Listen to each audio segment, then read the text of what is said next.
কারণ এটা আমাদের ক্লিয়ার করতে হবে যে কেন এই সংশোধনী আইনের আমরা বিরোধিতা করছি।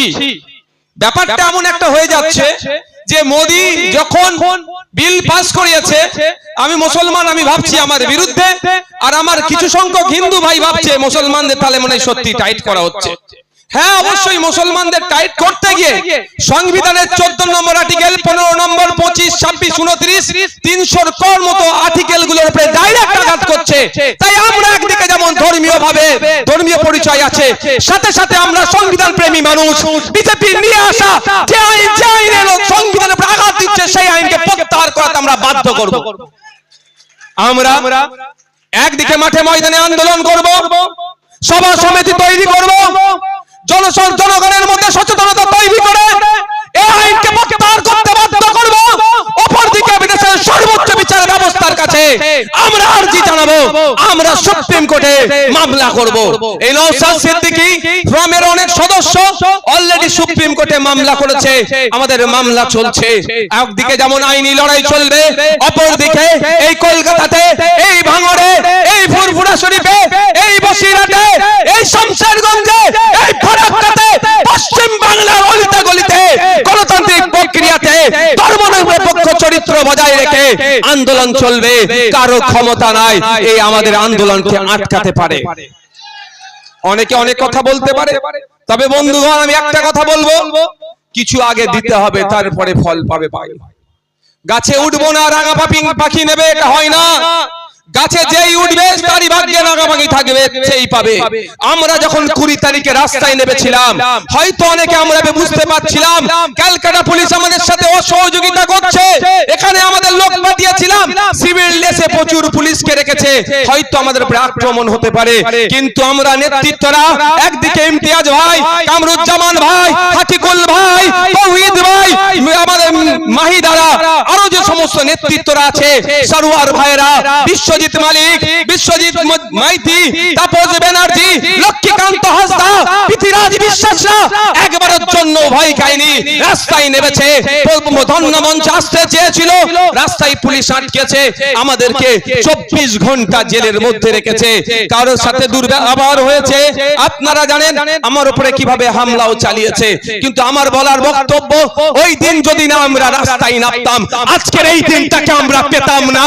এটাই বলার আমার বক্তব্য। রাস্তায় নামতে হবে, রাস্তায় আমাদের পথ দেখিয়ে দেবে। কারণ দয়াতে আমরা স্বাধীনতা পাইনি।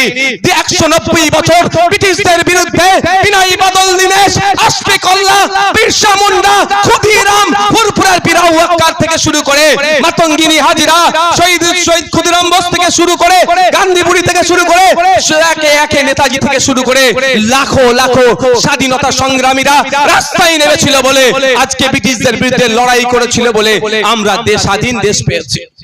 আমরা সবাই জানি বিভিন্ন স্বাধীনতা সংগ্রামীদের। আমাকে জানেন তো 42 দিন জেলে রেখেছিল। আমি 420 দিন জেল খাটার জন্য প্রস্তুত আছি ভাই, মানুষের জন্য কথা বলে যাব।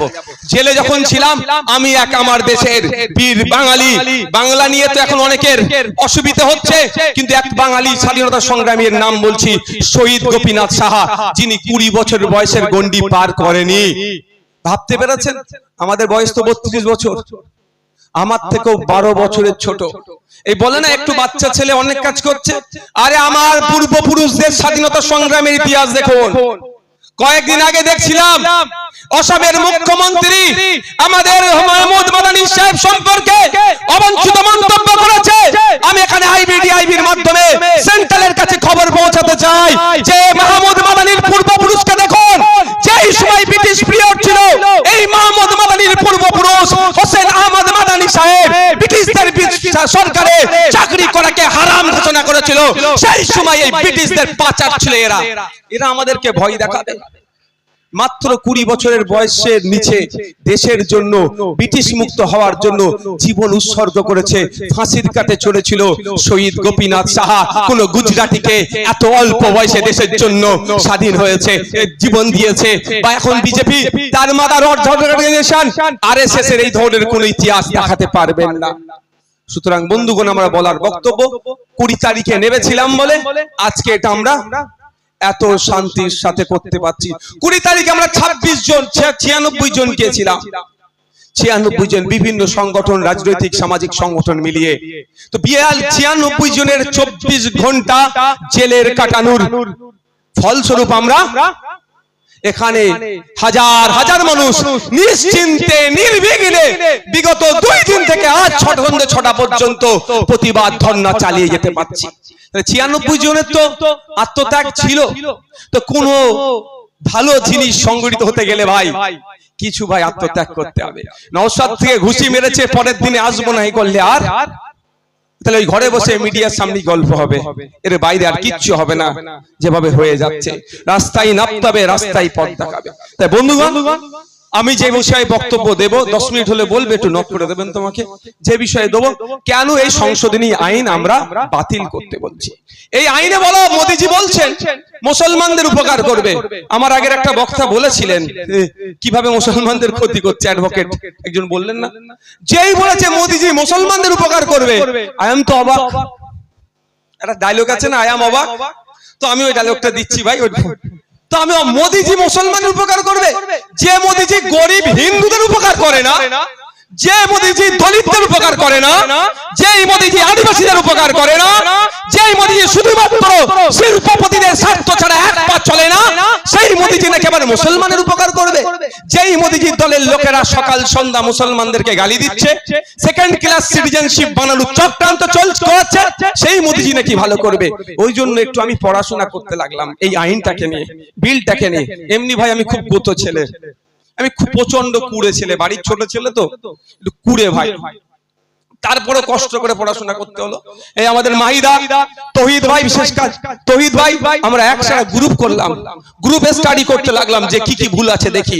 আমার তো অবাক, আমি সত্যিকারের কথা, যে এত উপকার করছে, কি কি উপকার করছে মোদিজি একটু শোনা দরকার তো নাকি ভাই।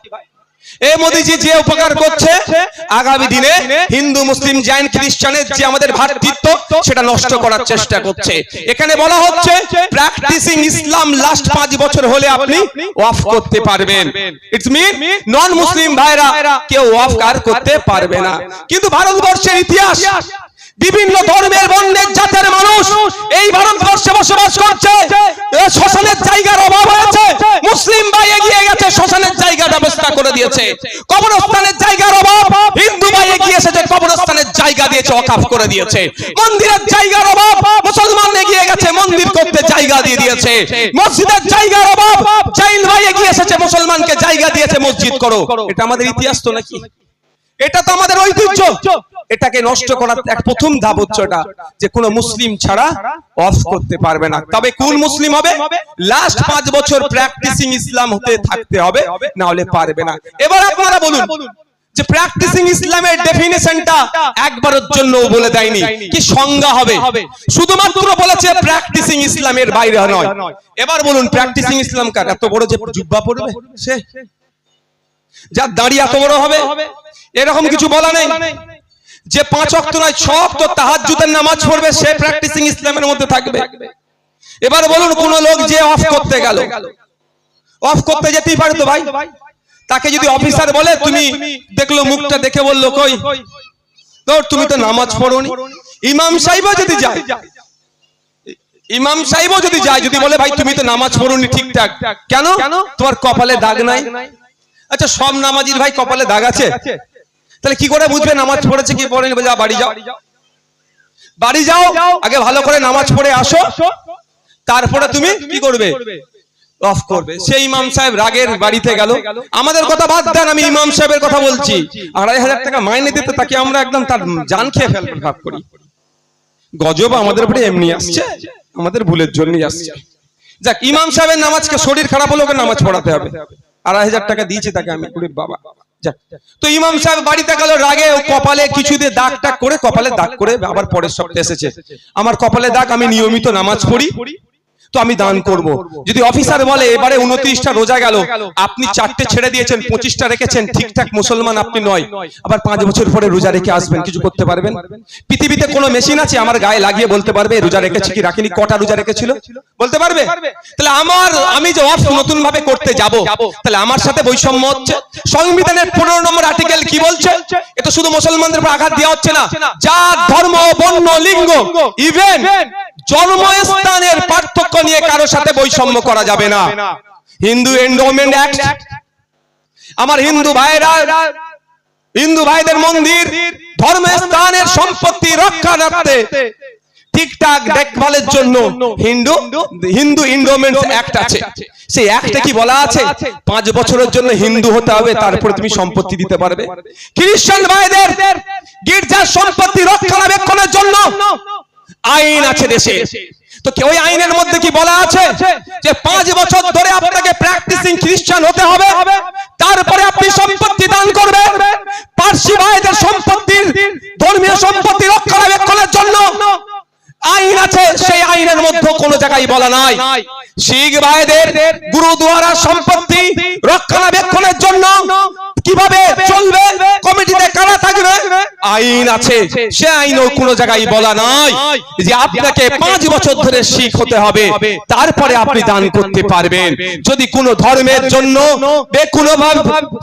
শুধুমাত্র ইসলাম ধর্ম ছাড়া অন্য কোন ধর্মের বিষয়ে যদি এটা বলে থাকে, সংবিধানের 15 নম্বর আর্টিকেল অনুযায়ী মুসলমান ধর্মে যারা ইসলাম ধর্মের বিশ্বাসী তারা বৈষম্যের শিকার হচ্ছে। তাই আজকে আমরা এই ধর্মমঞ্চ থেকে দাঁড়িয়ে দেশের প্রধানমন্ত্রীকে বলতে চাই, আপনি হয়তো সংখ্যার জোর দেখিয়ে আপনি পার্লামেন্টের উভয় কক্ষ থেকে বিল পাস করিয়ে নিয়ে আইনে পরিণত করতে চাইলেও আমাদের দেশের সর্বোচ্চ বিচার ব্যবস্থা সুপ্রিম কোর্টে আমরা মামলা করেছি। আমরা আইনের মাধ্যমে আপনার ওই সংখ্যার ভারীকে আমরা পেনের খোঁচাই আমরা দুর্বল করব। সংবিধান দিনের শেষে জিন্দাবাদ হবে। সংবিধানের 15 নম্বর আর্টিকেলকে কোনোভাবে আমাদের বিশ্বাস আস্থা দেশের সর্বোচ্চ বিচারালয়ের প্রতি যে 15 নম্বর আর্টিকেলকে কোনোভাবে ভায়োলেট হতে দেবে না। এখানে বলা আছে। আর এটা আপনারা অবাক হবে, সারা ভারতবর্ষে মনে হচ্ছে 31 না 32টা ওয়াকফ বোর্ড আছে। এবার ওয়াকফ বোর্ডগুলো যদি লুট করে তাদের ফল্ট। ওয়াকফ বোর্ড পরিচালনার দায়িত্ব যখন ওমর ওয়াজ সাহেবরা আসবে, ওয়াকফ বোর্ডের পরিচালনার দায়িত্ব যখন আমাদের জালাল সাহেবরা আসবে, ওয়াকফ বোর্ডের পরিচালনার দায়িত্ব আমাদের যখন সাদিকরা আসবে, ওয়াকফ বোর্ড পরিচালনার দায়িত্ব যখন আমাদের বাজিদ ভাইরা আসবে, তখন আমরা ইমানদারের সাথে চালাবো, 1 টাকা এদিক ওদিক হতে দেব না। কিন্তু এখন ওয়াকফ বোর্ডে কিছু একদম অর্ধেক চোরের দল বসে আছে।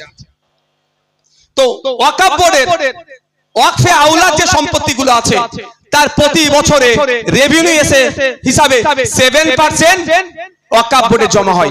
ওই 7% টাকা থেকে কি হয়, পড়াশোনার ক্ষেত্রে আগে লোনের ব্যবস্থা ছিল, বিবাহের ক্ষেত্রে, আবার বিভিন্ন সামাজিক কর্মকাণ্ডের জন্য ওয়াকফ বোর্ড দিত। সেই 7% গুলো ওয়াকফ বোর্ডে জমা হবে। মোদিজি মুসলমানদের ভালো করতে গিয়ে 7% এর পরিবর্তে 5% করছে। তাহলে দুর্বল হচ্ছে না শক্তিশালী হচ্ছে ভাই? 100 টাকায় আগে 7 টাকা জমা হতো ওয়াকফ বোর্ডে, এখন বলছে 100 টাকায় 5 টাকা জমা করো। মোদিজি যদি তাহলে 5 টাকা জমা করলে বোর্ড শক্তিশালী হবে না দুর্বল হবে? আর্থিকভাবে ক্ষতি হচ্ছে। তো মোদিজি যদি 7-এর জায়গায় 14 টাকা বলতো না, আমি মোদিজিকে শাবাশি দিতাম অন্তত, যে অন্তত একটা উনি ভালো কাজ করেছেন। এইভাবে দুর্বল করছে ওয়াকফ বোর্ডে। আগে ছিল ওয়াকফ সম্পত্তি নিয়ে দুর্নীতি করলে 2 বছর পর্যন্ত জেল হবে। মোদিজি এত ভালোবাসে আপনাদেরকে, সংখ্যালঘু মুসলমানদেরকে, আবার সংখ্যালঘু মুসলমানের মধ্যে থেকে তো আমার মায়েদেরকে নাকি আরো বেশি ভালোবাসে। আমরা কি দেখলাম, ওয়াকফ সম্পত্তি নিয়ে দুর্নীতি করলে 2 বছর পর্যন্ত জেলের যেখানে হতো সেইটা কমিয়ে মাত্র 6 মাস করে দিয়েছে। মানে কি, দুর্নীতি বাড়াও। মোদিজি সত্যিকারের অর্থে এই বিজেপি সরকার কেন্দ্রের যদি সত্যিকারের অর্থে ওয়াকফ সম্পত্তিকে রক্ষা করার চিন্তা ভাবনা থাকতো, তাহলে ঘোষণা দিত ওয়াকফ সম্পত্তির দিকে তোরা চোখ তুলে তাকাবি না। ওয়াকফ সম্পত্তি নিয়ে কেউ দুর্নীতি করলে এখন 2 বছর জেল, ওটাকে বেরিয়ে আমরা 12 বছর জেল দিব। তাহলে নওশাদ সিদ্দিকী মোদিজির নামে জয়ধ্বনি দিতাম দেশের প্রধানমন্ত্রীর নামে। তা করলো না, জেলের এটা কমিয়ে দিল, মানে বেশি করে লুট করো। আর কি হচ্ছে, ওয়াক বা ইউজার, আমি বেশ মেজর পয়েন্ট গুলো বলছি ভাই, অসুবিধা হচ্ছে না তো কারো? বলে বলবেন, আমি শেষ করে দেবো ভাই। আমাদের বক্তব্যতে অনেক এক্সাইটেড হয়ে একটা কথা বলেছে, আমি সহমত নয়। ওই কাপুরুষ বলে একজন সম্বোধন করে ফেলেছে। আমি মঞ্চের পক্ষ থেকে আমি দায়িত্ব নিয়ে ওর শব্দটা প্রত্যাহার করছি। আমি একজন প্রেসিডেন্ট মানে সভাপতি মণ্ডলীর মধ্যে একজন হিসাবে এই শব্দটাকে আমি প্রত্যাহার করে নিচ্ছি। ওটা হয়তো হিট অফ দ্য মোমেন্ট বেরিয়ে গিয়েছে, আমরা কাউকে তো যে টেস্ট করিনি কে কি, সুতরাং আমরা বলতে পারবো না, ওটা মেডিকেল টেস্ট হলে বলা যাবে, তা আমি ওটা বলতে পারছি না, আমি শব্দটাকে প্রত্যাহার করে নিলাম। আরো যদি কোনো শব্দ কারো ব্যক্তিগত আঘাত পেয়ে থাকে, আমরা মঞ্চের পক্ষ থেকে প্রেসিডেন্ট যে কোটার মধ্যে থেকে আমিও একজন, আমি সেটাকে প্রত্যাহার করছি বা আমি ক্ষমা প্রার্থী। কি বলছিলাম আপনাদেরকে, মনে আছে তো নাকি?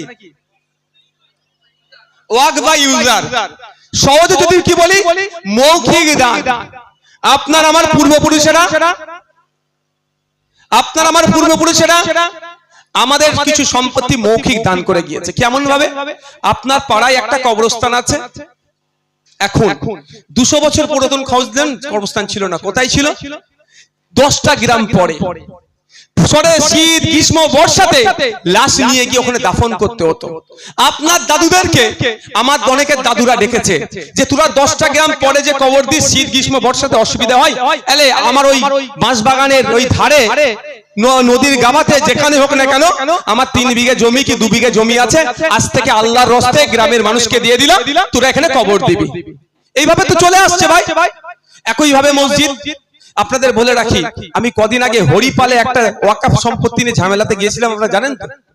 ওই সম্পত্তিটা কিন্তু মুসলমান ভাই দান করেনি, নন মুসলিম হিন্দু সমাজের মানুষ দান করেছিল। এটা আমাদের ভাই, আমাদের ইউনিটি এটা, সেটা আবার শাসক এখন লুটে খাওয়ার চেষ্টা করছে। তাহলে ওই কবরস্থানের কাগজ আপনি পাবেন, কিন্তু ওই কবরস্থানের ওয়াকফের কাগজ পাবেন না, মালিকানার কাগজ পাবেন। মালিকানার কাগজ পাবেন। ওয়াকফে কেন? ওয়াক বাই ইউজার, মৌখিক দান করেছে। এবার হচ্ছে আমার প্রশ্ন, মোদিজি যদি বলতেন 2025 সালে এই আইন পাস হচ্ছে, আজ থেকে নির্দেশনা দেওয়া হচ্ছে মৌখিক যদি কেউ দান করে সেটা আর মৌখিক দান হবে না, সরকার সেটাকে ফিরিয়ে নেবে, সেটা করলেন না। আজ থেকে 500 বছর পূর্বেরও মৌখিক দানের সম্পত্তিটা মোদিজি লুট করতে চাইছে। হ্যাঁ, আমি এই ভাষাই বলছি। আজকে অনেকে ভাবছে মাদ্রাসার মধ্যে জায়গা যাচ্ছে, মসজিদের জায়গা যাচ্ছে, আমি চুপ করে থাকি। আরে বন্ধু, এটা মাথায় রাখবেন, আজকে মাদ্রাসার জায়গাটাই নজর পড়েছে, মসজিদের জায়গাটাই নজর পড়েছে। আজকে যদি এটা দখল করতে পারে, কালকে আপনার গির্জার জায়গা দখল করবে, পরশুদিন আপনার গুরুদ্বারের জায়গা দখল করবে, তারপরের দিন আপনার দেবত্ব সম্পত্তি এরা হাতছাড়া করবে না, সেটাকেও দখল করবে। তাই ঐক্যবদ্ধ হতে হবে। আজকের দিনেই কোনো ধর্মস্থানের জায়গা এই মোদী সরকার অবৈধভাবে দখল করতে আমরা দেব না। লড়াইটা চালাতে হবে। কেন করছো ওয়াক বাই ইউজার? কলকাতার 10টা প্রাইম প্রপার্টি, একটাই আমাদেরকে কেন মঞ্চ মানতে দেয় না জানেন? এটা বললে আবার বলবে পার্টির কথা বলে ফেলছে। আমি ভেবেছিলাম আজ পার্টির নামও নেব না, কিন্তু বলতে বাধ্য হচ্ছে। আমি এর আগে বলেছিলাম কি খেয়াল আছে? ক্যামাকি স্ট্রিটে ওয়াকফের সম্পত্তি আছে, আমি নাম ধরে বলে দেবো কত নম্বর দাগ, 5 নম্বর কামাকি স্ট্রিট, যেখানে তৃণমূল কংগ্রেসের পার্টি অফিস যে বিল্ডিং এ, ওখানে মদে আছে, বার আছে, অনেক কিছু আছে। ওটা মুসলমানদের ওয়াকফ প্রপার্টি লুট করে খাচ্ছে। সময় আসলে ওই জায়গাও আমরা উদ্ধার করব। আমি যদি তথ্য দিয়ে বলছি, আমি যদি ভুল বলি, আমার বিরুদ্ধে মানহানির মামলা ঠুকতে বলবেন। যেটাতে তৃণমূলের পার্টি অফিস আছে, ওই 5 নম্বর কামাকি স্ট্রিট, 5 নম্বর কামাকি স্ট্রিট, ওটা ওয়াকফ সম্পত্তি। বাংলার একজন আইকনিক পারসন ছিলেন, বাংলার একজন নোটেবল পারসন, ইস্পাহানিদের নাম, যার নাম ছাড়া বাংলার ইতিহাস অসম্পূর্ণ, সেই ইস্পাহানিদের জায়গা লুট করে ওরা ওখানে বার চলেছে, মদের দোকান, রাজনৈতিক কারবারিরা ওখানে হই হই করছে। তাতে না আমরা বুঝতে পারি, আমাদেরকে ভুলিয়ে দেওয়ার জন্য কলকাতার রাজপথে আমাদের আসতে দিচ্ছে না। তবে একটা বলতে চাই, এখানে স্টেটের আইবির মাধ্যমে নওশাদ সিদ্দিকী ভুলে যাওয়ার ছেলে নয়। স্টেজে যারা বসে আছে, এরা বন্দুকের সামনে রাজনীতি করতে এসেছে, বন্দুকের সামনে দাঁড়িয়ে এরা সমাজনীতি করতে এসেছে, বন্দুকের সামনে দাঁড়িয়ে এরা হকের কথা বলে যাবে। সুতরাং এদেরকে জেল চমকি দিয়ে এদের লড়াইকে আপনি আটকাতে পারবেন না। সময় আসবে ওই 5 নম্বর কামাকি স্ট্রিটের ওয়াকফ সম্পত্তিটাও আমরা উদ্ধার করব। সেই উদ্ধারে শুধু কি নওশাদ সিদ্দিকী থাকবে? মনে হয় জাত ধর্ম বর্ণ নির্বিশেষে মানুষরা আমার সাথে থাকবে। তা বন্ধুগণ, এরা ওয়াক বাই ইউজার করে ওই জায়গাগুলো লুটতে চাইছে। আমি আপনাদের বলি, আপনার যে পূর্বপুরুষ কবরস্থানের জন্য যে জায়গাটা দিয়েছে, সংবিধানের এই আপনার আইনের মধ্যে না আইনের বাইরে জেনে নিতে হবে। বলতে পারে যে মৌখিক দানটা অবৈধ। আরে বন্ধু, যে বলবে অবৈধ সেই বন্ধুকে আজকে নোট করে নেন। Indian evidence act 1872, Indian contact act 1872, transfer of property act 1882, এই তিনটা আইনের মধ্যে মৌখিক দানকে বৈধ বলে ঘোষণা হয়েছে। সুতরাং আপনার আমার পূর্বপুরুষেরা মৌখিক মাদ্রাসা মসজিদ দিয়ে কিছু ভুল করেনি, আইনকে মান্যতা দিয়ে বরঞ্চ আইনের একটা প্রভিশনকে তারা যথাযথ প্র্যাকটিস করেছে, তাদেরকে ধন্যবাদ দেওয়া দরকার। শুধু তাই নয়, 2000 সালে সুপ্রিম কোর্টে একটা মামলা হয়েছিল। সুপ্রিম কোর্টে মামলাটা লিয়াকত আলী গোলাম, মোহাম্মদ জামিল, 2000 সালে মামলাতে সুপ্রিম কোর্ট মৌখিক দানকে বৈধ বলে ঘোষণা করেছে। ভয়ের কিসে? ভয়টা তো আমাকে আপনাকে কে দেখাচ্ছে বলুন তো? আমাদের বড় ভাইজানরা, বড় ভাইজানরা, যাদেরকে আমরা ভাবতাম ইনি আমাদের রাস্তা দেখাবেন, যাদেরকে ভাবতাম এরাই আমাদেরকে পথ দেখাবে, যাদেরকে ভাবতাম এরাই হয়তো আমাদেরকে সঠিক দিশা দেখাবে, তারাই আজকে আমাদেরকে ভয় দেখাচ্ছে। আমি দায়িত্ব নিয়ে বলছি, আমি দায়িত্ব নিয়ে বলছি, আমি গতকালকে বলছি, আজকেও বলছি, আমার এই ভিডিওটা এখানে রাজ্যের তো জানবে, সেন্ট্রালেও যাবে, আমি ভালো করেই জানি। একটা দেখি বাপের বেটা বেরিয়ে আসুক, নওশাদ সিদ্দিকী একদিকে থাকবে, অন্যদিকে যে পারবে থাকবে। এই ওয়াকফ আইন করে মুসলমানদেরকে শোষণ করা হবে, মুসলমানদের মাদ্রাসা মসজিদ কেড়ে নেবে, এটা আমি বলছি। আর ওরা বলছে মুসলমানদের উপকার করবে। এই মর্মে আমি চ্যালেঞ্জ বুঝতে রাজি আছি। একদিকে শুভেন্দু অধিকারী থেকে শুরু করে যত বড় নেতা আছে বসিয়ে দেন, অপরদিকে এই মঞ্চের পক্ষ থেকে আমাকে ছেড়ে দেন, ওদেরকে আমি নাজে গোবরে করে ছেড়ে দেবো। তবে একটা আমি কথা বলি, ওরা বসবে না, ওরা ভাড়া করে লোক নিয়ে যে ওয়াকফ নিয়ে ডিবেট করবে। পারবে আমাদের আলমগীর সাহেবের সামনে বসতে, পারবে আমাদের মির্জা নুরুল হাসান সাহেবের সামনে বসতে, ওদের দম নয়, কারণ জানে এরা রেডি হয়ে এসেছে, এরা রেডি হয়ে এসেছে, এই জন্য এদের সামনে বসবে না। বন্ধুগণ, আমি বক্তব্য দীর্ঘায়িত করব না, আপনারা শুনলে অবাক হবেন। এতদিন ট্রাইব্যুনালে প্রথম মামলা হতো, ট্রাইব্যুনালে মামলা হওয়ার পরে ডিসিশন হতো এটা ওয়াকফ কি ওয়াকফ না, ঠিক আছে। হঠাৎ করে রাস্তায় রে রে করে আওয়াজ শুনছে, রে রে করে আওয়াজ উঠছে, আমার বিজেপির বন্ধুরা, এই আমার বিজেপির বন্ধুরা বলেছে বলে আবার কেটে ছেড়ে দেবে। জ্বালা অনেক, জানেন কি জ্বালা জানেন নুরুল সাহেব? এসব বলাও যাবে না, আমাদের জন্য হারাম একদম। যাক, যে কেটে ছাড়বে তাকেও তো কিছু খাদ্য দিতে হবে ভাই, তারও সংসার চলবে কি করে, ভিউজ পাবে, দিলাম। তো বিজেপির মানুষজন বলে বেরোচ্ছে কি, কতক্ষণ হলে একটু বলবেন না না, তো বিজেপির মানুষজন কি বলছে, এই যে ওয়াকফ ট্রাইব্যুনাল নাকি ফাইনাল ডিসিশন দেয়, ওয়াকফ ট্রাইব্যুনাল যে অর্ডারটা দেবে সুপ্রিম কোর্টেরও ক্ষমতা নেই ওই টাইম এটাকে ভাঙার, রাষ্ট্রপতিরও নাকি ক্ষমতা নেই এটাকে খারিজ করার। আমি তো অবাক হয়ে গেলাম, সত্যি বলছি, আবারও বলছি, এরা যত মিথ্যাচার করে আমি তত আমার তত জ্ঞান বাড়ে।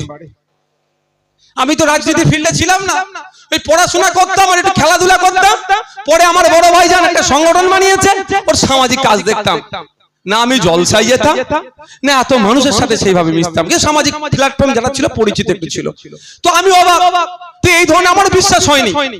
পরে আমি দেখলাম এ তো অসত্য কথা বলছে, আমি একটু পড়াশোনা করতে রাখলাম। 1976 সালে চৌধুরী শরণ সিং এর নেতৃত্বে একটা কমিটি গঠন হয়েছিল, 42তম সংবিধান সংশোধনী হয়েছিল। সেই সময়ে ট্রাইব্যুনালকে অ্যাডাপ্ট করেছিল সংবিধান, কোয়াসি জুডিশিয়ারি বলা হয়, কারণ কোর্টের উপরে ডাইরেক্ট এত চাপের জন্য এখানে অ্যাডভোকেট আছে প্রায় পশ্চিম বাংলা ভারতবর্ষে 14 রকম ট্রাইব্যুনাল আছে, তার মধ্যে একটা ট্রাইব্যুনাল ওয়াকফ ট্রাইব্যুনাল।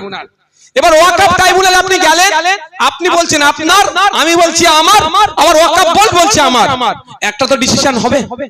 এই ডিসিশন যেটা হবে এটা কি ফাইনাল?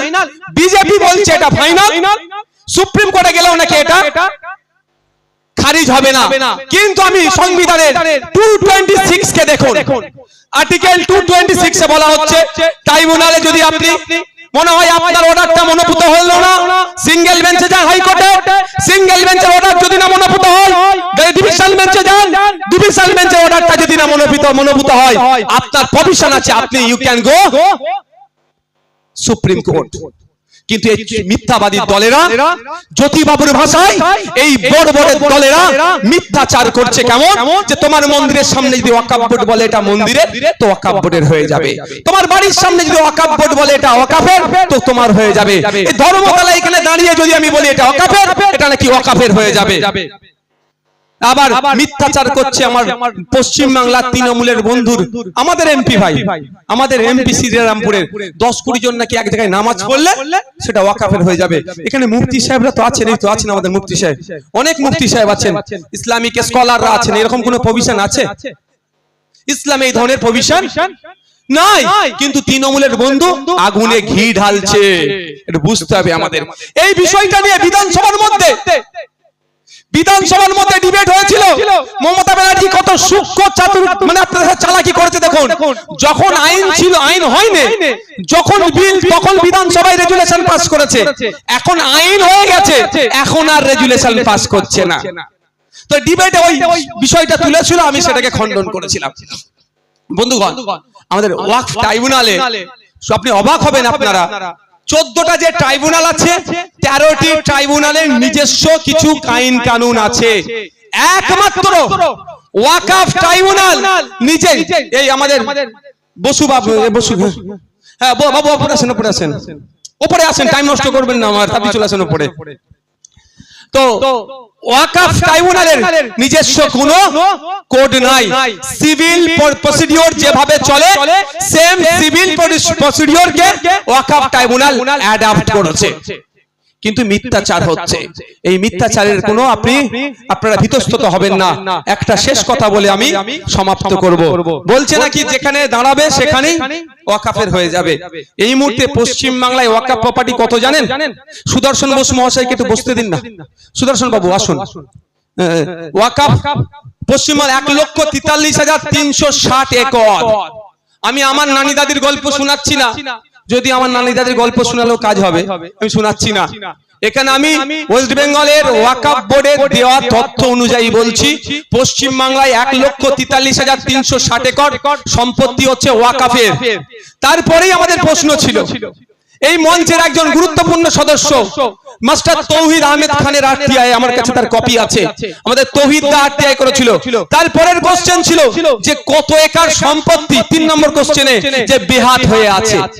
সেই তথ্য হচ্ছে 25,287 একর, প্রায় 75 থেকে 80 হাজার বিঘা সম্পত্তি বেহাত হয়ে আছে। কিন্তু আমার এত ক্ষমতা, আমি যেখানে দাঁড়াবো সেটা আমার হয়ে যাবে। আমি আমার মানে ওয়াকফ বোর্ডকে বলছি, ওয়াকফ বোর্ড যেখানে দাঁড়াবে সেটা ওয়াকফের হয়ে যাবে। আর আমার নিজের 80,000 বিঘা সম্পত্তি আমি উদ্ধার করতে পারিনি। ওয়াকফ ট্রাইব্যুনালকে গিয়ে বলছি, মাই লর্ড, এই কলকাতার ওই পার্ক স্ট্রিটে, ওই জায়গাটার নাম কি গো, ক্যামাক স্ট্রিটে আমার সম্পত্তি দখল করে নিয়েছে। তুমি একটু অর্ডার করো না, যাতে আমি দখল মুক্ত হয়ে আমি পাই। সেখানেও আমি পাচ্ছি না। আমি কলকাতা হাইকোর্টে যাচ্ছি, আমি বোর্ড, আমি কলকাতা হাইকোর্টে গিয়ে বলছি, মাই লর্ড, পার্ক স্ট্রিটে আমার সম্পত্তি দখল করে রেখেছে। যেখানে 1 কাঠার দাম 5 কোটি টাকা, যেখানে 1 কাঠার দাম 10 কোটি টাকা, এই ধরনের ভ্যালুয়েবল প্রপার্টি দখল করে রেখেছে। তুমি একটু অর্ডার করে দাও না, যাতে আমি আমার সম্পত্তি ফিরে পাই। তাও আমি পাচ্ছি না। আমি বাধ্য হয়ে সুপ্রিম কোর্টে যাচ্ছি। সুপ্রিম কোর্টে গিয়ে বলছি, মাই লর্ড, আমার সম্পত্তি বেদখল হয়ে আছে, 80,000 বিঘা সম্পত্তি আমার এখনো পাচ্ছি না। তুমি একটু অর্ডার করো যাতে আমি পেয়ে যাই। কিন্তু তারিখ পে তারিখ আমি উদ্ধার করতে পারছি না। আমার এত ক্ষমতা এইদিকে, আমি যেখানেই দাঁড়াবো সেটাই আমার হয়ে যাবে। সব ছাবলামো বন্ধ করতে বলুন। দম থাকলে বিজেপির নেতাদের বলুন, নওশাদ সিদ্দিকীর সামনে বসে ওয়াকফ ভালো না খারাপ সেটাকে প্রমাণ কর, তারপরে জ্ঞান দিবি। বন্ধুগণ, আমি বক্তব্য দীর্ঘায়িত করব না, তবে মনে রাখবেন ওয়াকফ বা ইউজার আর তার একটা খাতারনাক আরেকটা আছে, ইন্ডিয়ান লিমিটেশন অ্যাক্ট 1963 তে আইনের বিশেষজ্ঞরা আছে। কোন জায়গায় 10 বছর না 12 বছর ভাই, 12 বছর কোন যদি পাবলিক প্রপার্টিতে কেউ বসে পড়ে, সেটা তার তুলতে পারবেন না। কাগজে কলমে মালিক না হলো সত্তার মালিক হয়ে গেল। এটা ইন্ডিয়ান লিমিটেশন অফ অ্যাক্ট 1963। কিন্তু আজ পর্যন্ত শুধুমাত্র ওয়াকফ ছাড়া কোন ধর্মীয় সম্পত্তির ক্ষেত্রে লিমিটেশন অ্যাক্ট প্রযোজ্য ছিল না। ইভেন প্রিন্সিপাল অ্যাক্ট 1995 ওয়াকফের 107 নম্বর আপনার সেকশনে বলা ছিল যে এখানে ইন্ডিয়ান লিমিটেশন অ্যাক্ট প্রযোজ্য হবে না। অর্থাৎ ওয়াকফ সম্পত্তির উপরে কেউ 10 বছর কেন 50 বছর 100 বছরও যদি বসবাস করে সেই সম্পত্তিটার উপরে তিনি জোর দেখাতে পারবেন না। কোর্ট আদালতে গেলেও সেই সম্পত্তি সে নিজের বলে করতে পারবে না। কিন্তু মোদিজি নতুন আইন নিয়েছে, এটাকে তুলে দিলে অর্থাৎ আপনি 12 দিনে বসেছেন না 12 বছর বসেছেন, কে ডিসাইড করবে ভাই? কে করবে? না 12 ঘন্টা বসে যদি বলি আমি 12 বছর বসেছি কি হবে? তাহলে ঝামেলা লাখাবাদ তৈরি করে দিল। এখানেও সংবিধানের 15 নম্বর আর্টিকেলকে ভায়োলেট করা হয়েছে। কারণ আমি আপনাদের বলছি, আমি একটু খোলামেলা কথা বলে কিছু জানি না, আমাকে সবাই গাল দেয়। শুভেন্দু অধিকারীও বলছে তৃণমূলের সাথে সেটিং, আর মমতা ব্যানার্জিও বলছে বিজেপির সাথে সেটিং। আরে আমাকে দুদিক দিয়ে ঠেলাঠেলি করছে, যাবো কোথায় রে? যেখানে আছে ওখানেই থাকবো। শুভেন্দু বাবুরও জ্বালা ধরছে বুঝতে পারছি, দিদিমণিরও জ্বালা ধরছে, উনি আমি ভেঙে পড়ি না, কিন্তু আমাকে বলতে হবে কিছু কথা। ভাই আমার কোনো ভাই হিন্দু ভাই দেবত্ব সম্পত্তির উপরে কেউ যদি 12 বছর কেন 22 বছর কেন 200 বছর কেউ বসবাস করে সেই জায়গা সে ক্লেম করতে পারবে না, because of the Hindu endowments act অনুযায়ী।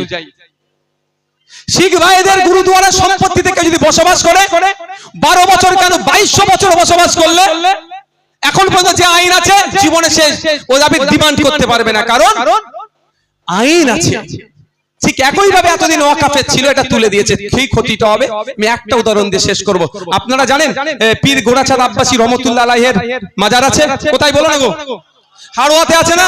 1000 বিঘা ওয়াকফ সম্পত্তি ছিল, সব সরকার একটু একটু করে খেয়েছে, কেউ বাদ যায়নি। স্বাধীনতার আগে থেকে খাচ্ছে, খেয়ে এই তৃণমূলের আমলে পুরো পুকুর বিক্রি করে দিয়েছে, আর মাত্র 5 বিঘে আছে। কিন্তু এতদিন আইন ছিল, ওই 1000 বিঘে সম্পত্তি উদ্ধারের আইন ছিল, হয়তো সিট দ্বারা যুক্ত শাসক আমরা পাইনি বলে উদ্ধার করতে পারিনি। আমরা আশায় আছি একদিন সিট দ্বারা যুক্ত শাসক আসবে, তার দ্বারাই ওয়াকফ সম্পত্তিগুলো, দেবত্ব সম্পত্তি যেগুলো বেহাত হয়েছে, গির্জার সম্পত্তি যেগুলো বেহাত হয়েছে, রিফিউজি সম্পত্তি যেগুলো বেহাত হয়েছে উদ্ধার করে রিফিউজি ভাইদের হাতে তুলে দেব। মন্দিরের সম্পত্তি উদ্ধার